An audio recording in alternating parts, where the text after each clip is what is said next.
Yo, this is Terrance Gaines, aka Brother Tech, And this is Nica Montford, aka Tech Savvy Diva. and welcome back to the Snob OS Show, the show for Apple snobs, where we talk all things Apple and then some. We want to definitely welcome you back. This is episode 140 of the Snob OS Show, so we want to definitely thank all those for hanging in there with us for so long. 140 doesn't seem like a lot, but we're looking back.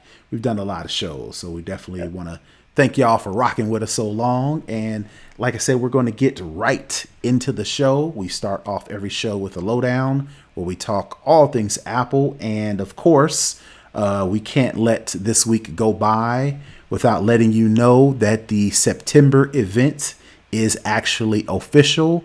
Apple sent out all of the invites for the latest Apple show, which will be September 14th, which if you're listening to this on Friday, which would be next Tuesday at 1 p.m. Eastern. So I don't know when Pacific, Mountain Time, Central. All I know is it's going to be on after lunch on September 14th.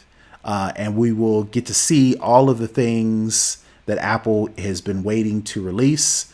And I believe on last week's episode, I called this. I do believe I said on last week's episode, we'll get the invite on Tuesday. The following Tuesday, we will have the event. I don't. I need to be a leaker now, Oh my goodness. because even though it is September and the event is usually the beginning of September, it's not really a shocker. No, it's But not. but all of these other leakers, they claim their leaks, so I'm gonna claim mine too. Well, I am maybe you need to be excited. an Apple analyst like some of these cats out here. I'm going to be an Apple insider because I know all the things, even though I know their typical schedule. But yeah, Right, we'll right. see. So yeah, Apple did a little bit more with their invites this time. I think for the past maybe year or two, they have been sending out invites. But if you go to their website and you've got a AR augmented reality compatible device like an iPhone or an iPad, you can actually do something cool with the actual invite via augmented reality. Well, this time they did something a little bit different that I don't remember on previous invites, to where if you had a compatible device, you're looking, you click the augmented reality portion, it will put like I won't say life size, but an actual physical icon, logo, image, or whatever that you can actually see. Oh, that's cool. Well, this time, if you actually held your phone up to the augmented reality icon and actually on your phone, you could actually go into the augmented reality Apple logo. I think that's what it was. And if Hmm. you get close enough, you'll hear some audio and you'll actually get the actual date, September Date. 14th. So I thought that Yeah. was pretty cool. Something new that I hadn't seen on the previous augmented reality Apple invites.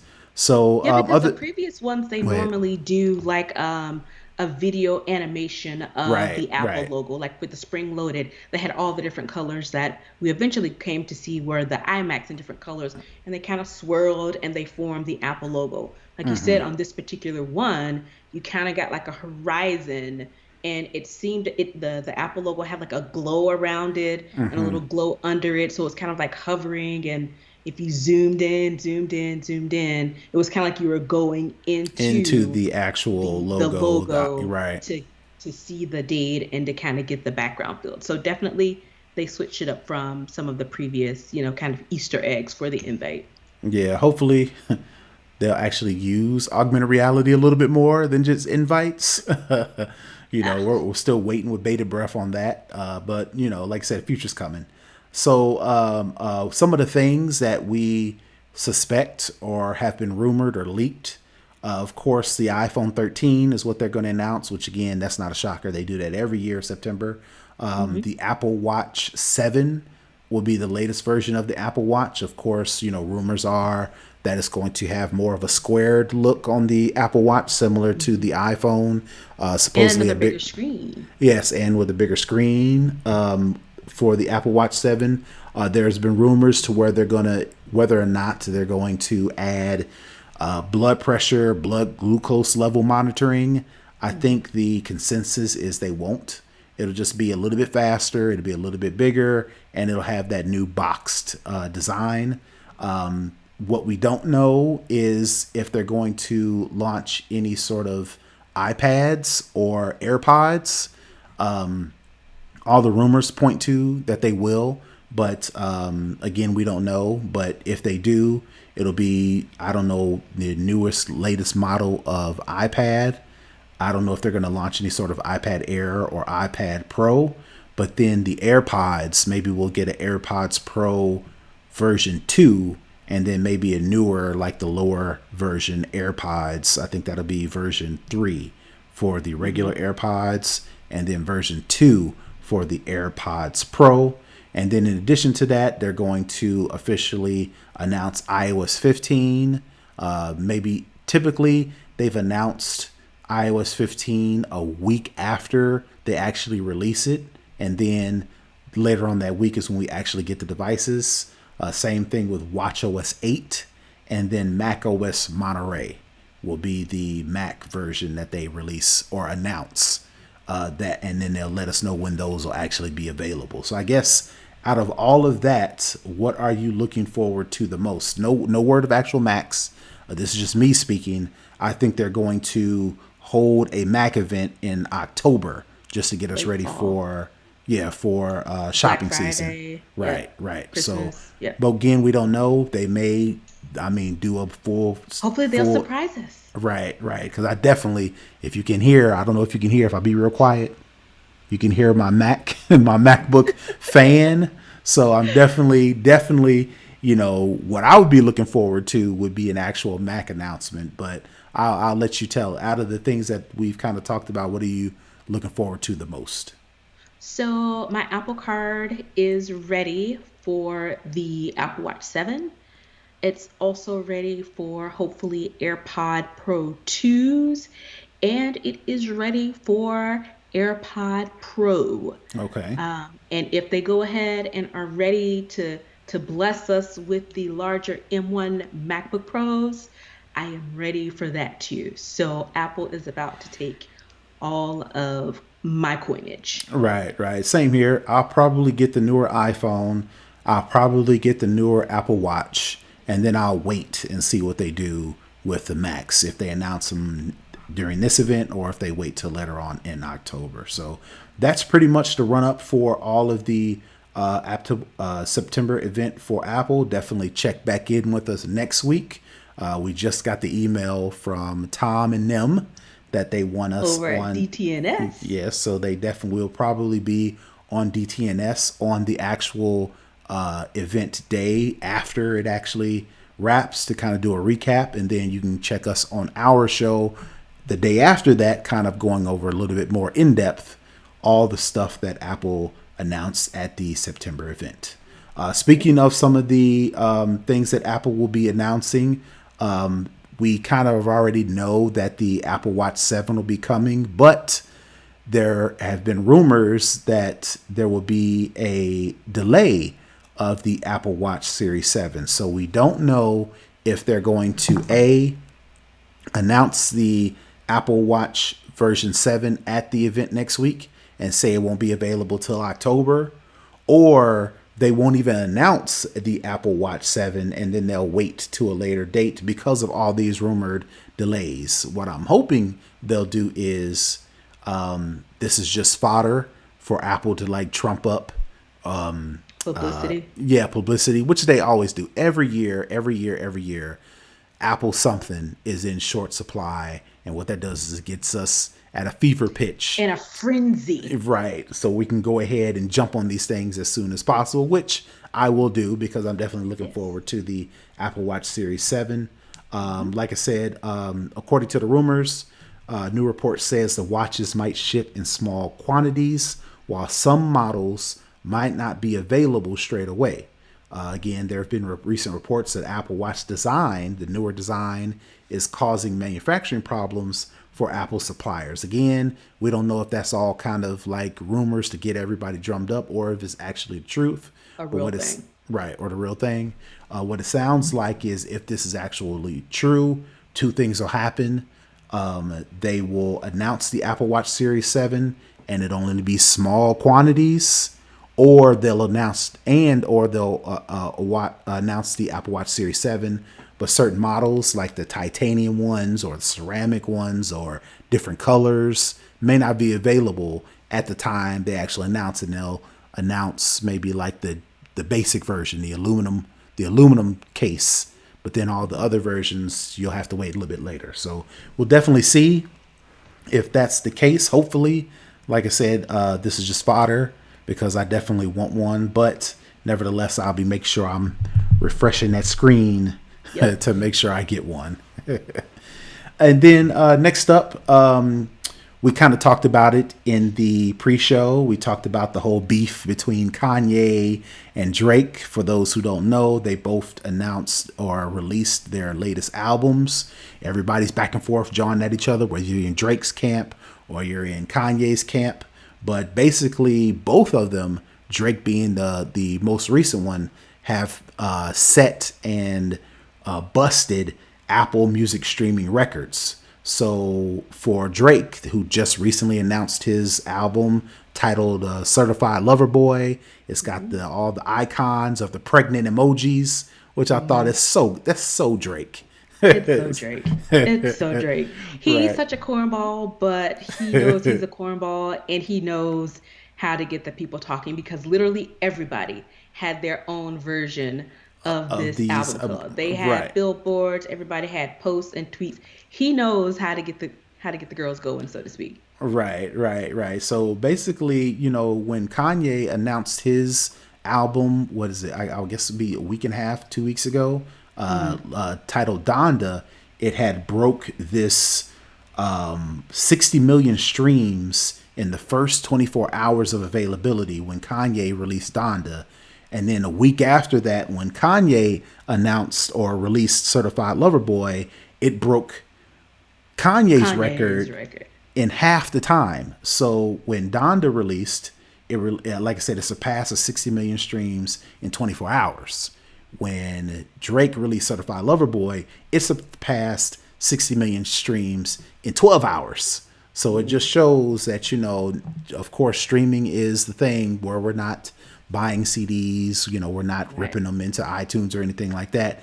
Everybody is streaming them. But if you can get to the levels of a Kanye and a Drake, you can actually do some good numbers via streaming. Yes. Now, again, this doesn't count Spotify, doesn't count Tidal, doesn't count Google Music, just for Apple Music streaming. But it just seems like all of this, like we talked about in the pre-show, all this manufactured fake or Beef. passive aggressive beef is actually Yes. working for them because people are running out and streaming these albums repeatedly, and that's doing nothing but bumping up all those Driving numbers for those numbers them. up. Driving Yeah. those I numbers can up. see after Drake did this, I can visually see Kanye doing the Cuba Gooding Jr. air fighting from Boys in the Hood Right. because he broke the record and it was like this whole big thing and everybody's talking about it. And then here you go. A few days later, I don't even think it was a full week. Like a few days later, here comes Certified Lover Boy and just smashes it in half the time. So, Yep. In I only think the 24 beef is hours. going to continue. Yeah, and only 24 hours of availability. So we'll see who is the next artist that can come and topple that, whether it be Beyonce or Jay Z or somebody. I can't think of whose record that Kanye beat. Some But lady. I can't think of her name. Taylor Swift, No, Lady it's Gaga. no some a newer person. I can't think of her name. Anyway, I'm not even gonna try because I can't think of her name. But But I like, think probably the next two people who could possibly beat it, I heard Kendrick is coming oh right, supposedly this year. okay, People have been waiting for the Avon lady Rihanna to drop her right. album. So I think those are probably the only two. In addition, I mean, we know we're not getting new music from Jay-Z. He's done with that. Well, you If never Beyonce, know. He was both. He was both he on. was on both. Yeah, yeah. I think honestly, I think he's probably Done. past it. I Yeah, think yeah. we'll get features and he'll be like, okay, I'm done. Okay. And maybe Beyonce if she comes out with something. I don't know if she's mentioned anything, but of course she doesn't. She just kind of shows up. and drop Right. stuff. So between those three, those are probably the only three that I can think of right now that could possibly top Drake's latest record. All right, all right. But let us know in the comments. Let us know on social media. Who do you think would be the next person to topple Drake's Apple Music streaming record of 60 million streams in under 12 hours? That's a tall feat, but I'm Ooh, pretty that's a sure tall somebody goal. can do it. Yeah. All right, all right. So that is it for the lowdown. Let's move on to second string, where we talk all things tech. Like we've mentioned before, ransomware is nothing new. It's going to become a staple in the future as it relates to our technologically connected world. And it looks like colleges are under attack now, specifically our beloved HBCUs, namely Howard University has been the latest to come under fire from ransomware. The incident was discovered on September 3rd, just weeks after students returned to campus, when the university's enterprise technology services detected quote unquote unusual activity on the university's network and intentionally shut the school down in order to investigate. Of course, Howard says, like all the other ones say, there's no Don't be evidence lying. that there's no evidence that anybody's personal data was leaked or used nefariously. But Howard University has 9,500 undergrad and graduate students.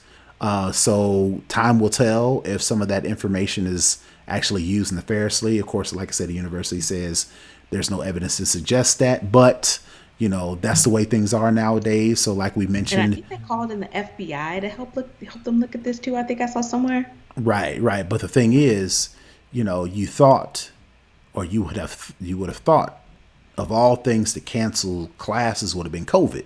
With all the Hmm. spikes, with all the mass debates, Delta, Mu, and Lambda, right, right, Gamma, all the girls. right, all the variants that is coming down the pike. Hmm. The last thing we thought in this whole COVID or post COVID or whatever you want to call it, you didn't think that ransomware would shut down an entire university. But again, like I said, that's the future we're currently living in. More and more and more businesses, institutions are going to be attacked. So if you don't want to fall victim, please make sure you are paying attention and taking security as it relates to technology seriously. Please be using complex passwords. Please don't use the same passwords everywhere. Definitely lock down your devices and your accounts with two-factor authentication, because soon you're going to fall victim. It's not a matter of if, it's a matter of when. Get on you a VP. There are plenty of VPN clients out Right. there. Yep. Yep. Get you one of those. They aren't expensive Yep. to do your web traffic. Lock down those home Okay. routers. Make sure Yep. you are changing the passwords. I know that's one thing a lot of people don't do, is when you get a new modem or a new gateway from your wireless provider or internet provider, you just use their password on the bottom of the little modem. Please change that and Use put something something more, else. use something more complex. But those are just my suggestions. Again, I can't say that I didn't warn you, and I will say I told you so when I find out you were hacked or something. You were caught slipping. All right, all right. So next up on second string is something that I found surprising. With all of the billions of people who have accounts on YouTube, it looks like people are staying on TikTok longer or watching videos longer than on YouTube, which again was just surprising, because nowadays anytime I type in how to anything, it takes me to a YouTube YouTube pops up. video. But Yep. again, that could be that 3 to 5 minute time that I'm watching it and then I'm out. Versus Hmm. people, when they're on TikTok, they are on TikTok for like hours. Again, I know And because I've because the videos are so quick and they roll into the next, it's just like constant, right, right. You Once you catch in it. there, you get in a rabbit hole and it's hard to get out. Right, right, right. So this story that I'm reading, it says a new study has found that U.S. users are watching more than 24 hours of TikTok content each month versus just the 22 hours and 40 minutes for YouTube. Again, UK users, those are just US users. UK users spend almost 26 hours per month watching TikTok versus just 16 hours for YouTube. And those are just for Android numbers. That's not iPhone, Wow. that's not Apple, that's not any sort of Macs or Pixel. Windows or Google Pixel, anything like that. That's just Android devices. And again, like you mentioned, because the short form videos to where they're just maybe at the longest, they're like 60 seconds. Most of them are even shorter than that. And everybody trying to go viral. Everybody's doing the same type of video to where, everybody's Same trying type to, of content. yeah, Yeah. trying to, but they're trying to add their own thing to it, which, gets more people involved because everybody's trying to go viral. So I just thought that was weird and surprising because YouTube definitely has more viewers. Yeah. But when people are on TikTok, they're watching TikTok longer than watching YouTube. Like I said, I may stay on YouTube for 30 To minutes at the see just what you longest. came for. Right, But right. To find, when you're on TikTok, you didn't know you needed to see this dog, chasing a butterfly. But right, now you're watching all the videos of this dog doing whatever it does because you right. got hooked in because he was cute and he was chasing a butterfly. Yep, yep. So you got to take TikTok seriously. There are people who are really making money just on TikTok, not necessarily as an influencer, where they're on Twitter, Facebook, Instagram, Snapchat, and TikTok. They're just on TikTok, and their whole setup is on TikTok. So I guess Yeah, I saw one thing. It was this girl. It's some song about, I can't even remember the song, but it's like a little poppy song that everybody knows. And she started off saying, "What do you think I do for a living?" And people would guess. And then she'd do a little dance in that outfit. And she went from like, a small amount of users to like 2 million or 3 million in over like the course of days, I think. And so now all these sports teams, professional teams are having her because people say, "Oh, I think she's a football player." So now she's on this football team. I think she did the Detroit Lions. So it's those things where it takes a little bit longer, I think, on YouTube to quote unquote pop, while on TikTok, you are able to pop off so quick and go viral so quick and, become an influencer that way. So I definitely think TikTok is encroaching on YouTube's market space. And I and think to YouTube's going to have to come up with something but they to. have already. I was going to say they've got YouTube Shorts to where you can Oh, go on okay. There it YouTube is. and do the little short form YouTube videos, but it's not as creative. I've watched a couple of them. Definitely not as creative as on TikTok. Most people who do the YouTube Shorts are doing like a small snippet of the longer form Longer video video on that they will YouTube. put on Gotcha. YouTube. They're not So doing. it's not like standalone No, type stuff. definitely not. Definitely not. So again, like I said, the TikTok folks are creating or copying content specifically for that specific audience. And then maybe if they've got Twitter or Instagram or YouTube, they're doing something totally different over there versus TikTok is really like that. I can see that. How can I go viral on this thing? And then once I go viral, how do I be the originator of this content? Because another thing that I've noticed, I'm not on TikTok at all. I kind of just hang out on Instagram. And what I've noticed is trying to find out who started this type of video is hard. It's so hard. you know, You don't know uh, who the original content creator is. And I right. think people, because I have a TikTok, but I've never used it. I pretty much just got it just to get my name. But I see all the TikTok videos on Twitter, and you don't know who originated. And I think people have started to say, like, in the comment below the video, originated by or from whoever. So But that's I've just seen some where, people do that. right. But I've seen that as well. And I've tried to go down the rabbit hole, and all they did was link where they got it from. You got to go Mm, like another, you got to really got to do some investigative reporting the to detective find work. out, right, who came up with it, who decided to use this song to do this thing, Hmm. so you can find out, okay, because I always want to know where did this come from. Same thing with memes, right? I'm always like, all right, well, what movie is this? Hmm. What phrase is this? What song does this come off of? It's almost impossible to do that on TikTok, which again, that could pose an issue because we've talked about it before. There are a lot of creators, specifically black creators, who are not getting their credit. And, with everybody trying to go popular, trying to go viral by imitating or putting their own spin on Spin on this something this else. original piece of content, that originator, that credit can in fact get lost, and it has gotten lost before. So it'll be interesting to see how TikTok combats that because people are Especially because on everything TikTok. is being monetized. Yeah, everything's being, And yep, you want to make sure you're getting the the money credit for at the very the, least. the the appropriate person is getting their share of the money of what they created. Right. Yep. So we'll definitely see how they attack that. But I think that's it for second string. We're going to move right into for the culture. And again, Facebook is at it again. That's our favorite Facebook, punch. Facebooking. Yeah, that's our favorite punching bag. This week it kind of hit kind of close to home. Apparently, Facebook has issued an apology after its artificial intelligence technology mislabeled a video featuring a black man in altercations with white police officers, and civilians. It labeled the video about primates, as in apes, as in monkeys.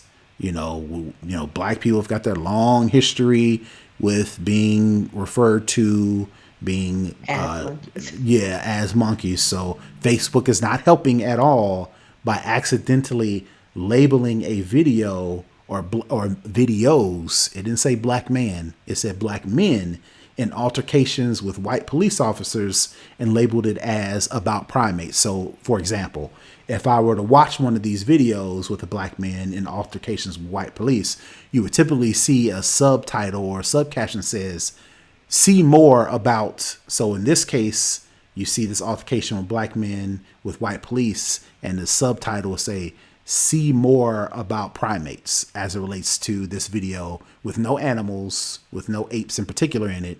So I don't know what the artificial intelligence is doing.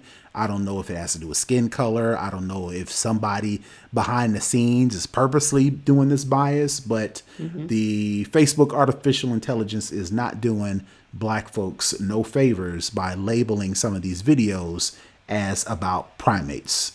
Of course, Facebook put out a response and says, I quote, this was clearly an unacceptable error, and we disabled the entire topic recommendation feature as soon as we realized this was happening so we could investigate the cause and prevent this from happening again. So I guess I wanted to get your thoughts. We've talked about artificial intelligence before. We talked about bias in coding, bias in machine learning. We talked about all of the scientists who've kind of made aware that, hey, we've got this thing out here. It could mislabel people. It could misidentify people. This is just the latest proof that there are some issues as it relates to artificial intelligence, as it relates to machine learning, all those things. So I guess I want to get your feedback on something like this. As a person who is a software engineer in the AI ML space, this really, to me, calls out something that I purposefully try to do in my work. It's so important and it's so key. I don't know how many times it has to be said that you have to have diverse people of all genders, ethnicities, religions doing the work behind the scenes that trains these algorithms and applies these algorithms to the data so that these type of things don't happen. Are you able to ever eliminate bias? No. Can you get the confidence levels low? Of course. Will one-off issues pop up? Sure. But what we've seen time and time again, particularly with Facebook and some of your other larger tech companies, is that it's not just a one off, it's always something to this effect. And it says to me, they disabled the topic. Okay, but are you going to get to the root cause of how this happened? And if you do this investigation, and I'm using that in air quotes, what type of investigation is it? Are you going to then come back and say or present This is what your we found. results Right. from your investigation? This is what we found, and this is what we're going to do to Combat. reduce the instances of this happening again and again. Yep. So it's one of those things where after, you know, the toothpaste is out of the tube, you're not going to be able to get it back in. But what proactive steps are you going to take to ensure that this is not going to happen again? Again, I don't know the data set that they're using. I don't know what their algorithms are used to train this data. Is some of this data coming from comments? Is it coming from titles of videos when people post things? Because we know, as you said, the history with Black people and racism and Black folks being labeled as monkeys or apes, animals, banana peels being put in emojis being put in comments. Is that what they're is that a part of their data set? Are they training their algorithms on data from, comments or headings or whatever the case may be? What are you doing? What data are you using for this? How are you training this data? It Right. doesn't sound like it's very efficient at this point, because not only did they label it about primates, but at the same time, the little, like you said, little subtext at the bottom keeps seeing videos about primates. Are these two linked in some kind of way, Right. or are they pulling data from the same place? What is actually going on with your data set and your model? And Right. how are you going to fix it? And are you going to be transparent about what you find and what you plan to do to fix it? Right. Because the question is how, right? Mm-hmm.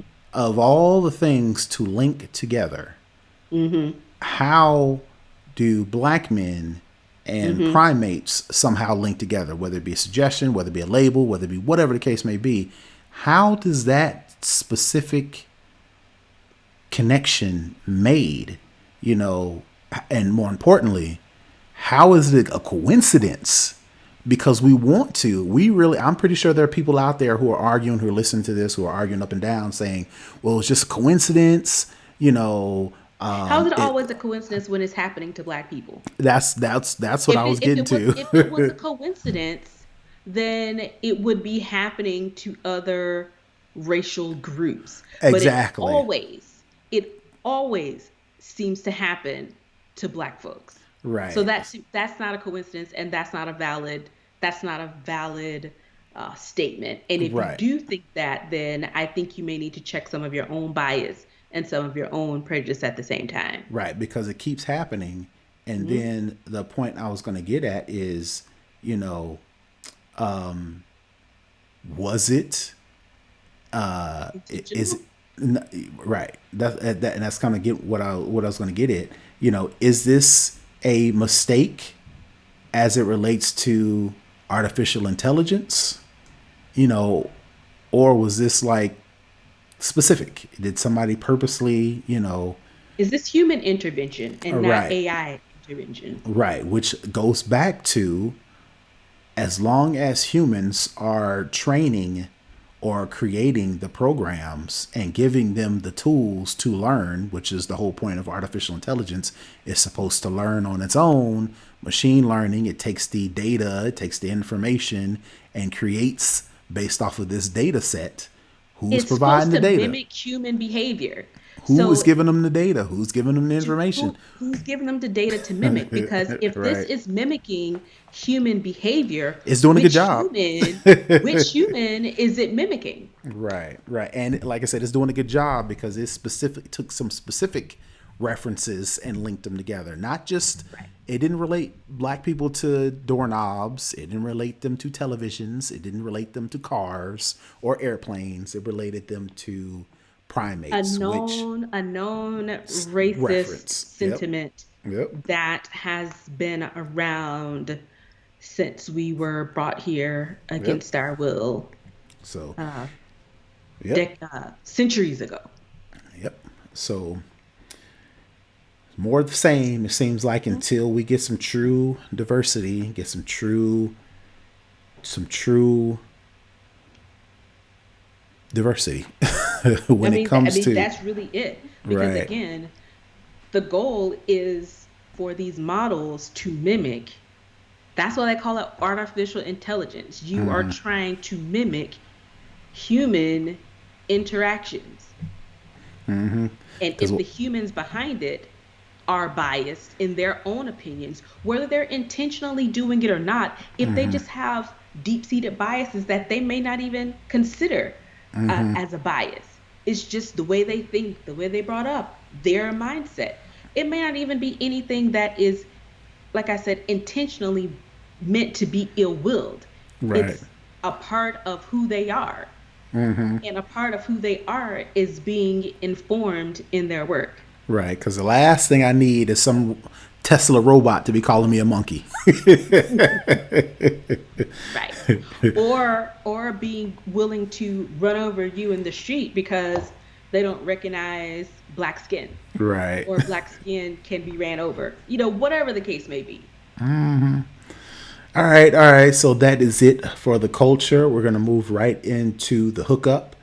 Speaking of altercations with the police, something that I found that was pretty cool that I did not know you could do, and I tested it, and I was like, all right, that's pretty cool and very useful, is being able to force your phone to unlock using your passcode instead of Face ID if you have a Face ID phone or iPad, or Touch ID if you have one of the older iPads or iPhones with Touch ID. Again, the reason why you would want to do this, in my case, in Nica's case, there may be some instances to where federal officials, the police, or somebody that you don't want to give access to your phone by using your thumbprint or your fingerprint or holding the phone up to your face, is you would want to add this quick locking to where they have to use your passcode, because I don't want to get into the details or into the weeds, but there are cases in court right now to where the argument is my passcode is something that I know. My thumbprint or my face is something that I am. So when I am dealing with authorities, can they use my face, which is something that I am, or my thumbprint, which is who I am? Can they legally use that to unlock my phone versus me not incriminating myself and not giving out my passcode? Because the general sentiment is I can't incriminate myself, so I'm legally not obligated to give you my passcode. But am I incriminating myself if they're using my face, if they're using Can my you thumb? bypass that? I do choose to remain silent. Can you Right, bypass that by merely holding my phone up to my face? Because I don't have to touch it. You can just right. put it up. You can, as another person, you can hold it, and if it unlocks, I didn't force you to do I anything. didn't incriminate myself, right? So, Right.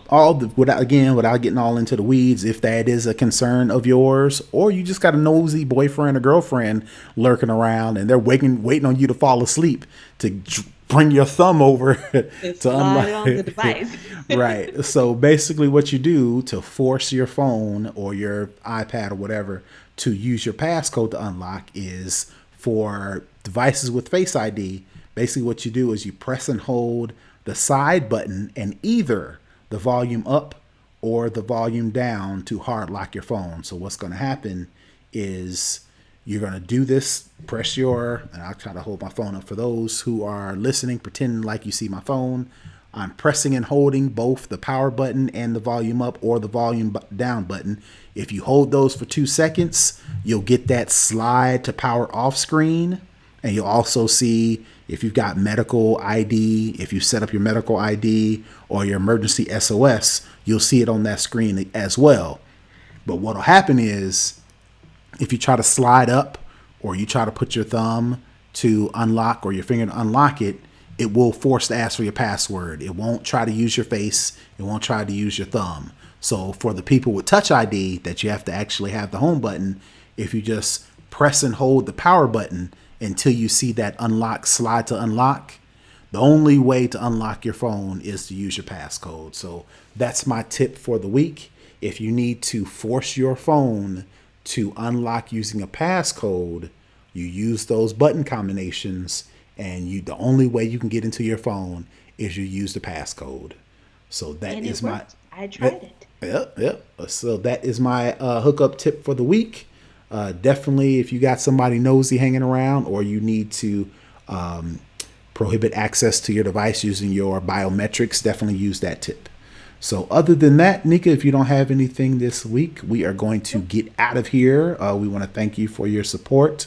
One of the ways you can support is if by you download, rating, and reviewing us. We're on Apple Podcasts, we're on Google Podcasts, and we're on Spotify. If you want to reach out to us on social media, we're on Twitter, Instagram, and Facebook at SnobOScast. If you want to watch us on video, we're on YouTube. If you go to at SnobOScast on YouTube, be sure to like and subscribe, comment and share, do all the YouTube things. You can definitely hit us up on the website. We're at snoboscast.com, or you can shoot us an email at snoboscast@gmail.com. You can write us, what you like, what you didn't like. If you want to have a conversation, whatever the case may be, you can do it that way.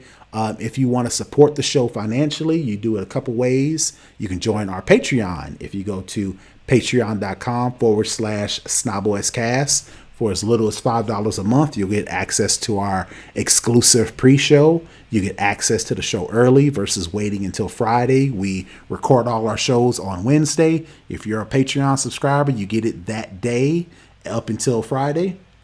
Or you can join our chat community where we talk about anything under the sun as it relates to anything, whether it be technology or not. Right. Definitely, we want to, if you just want to give us a one-time, I call it our love offering, you can definitely hit us up on paypal.me/snobos, and you can give us a one-time shout out via your PayPal account. Other than that, I think that is it. Until next week, peace. Bye, everybody.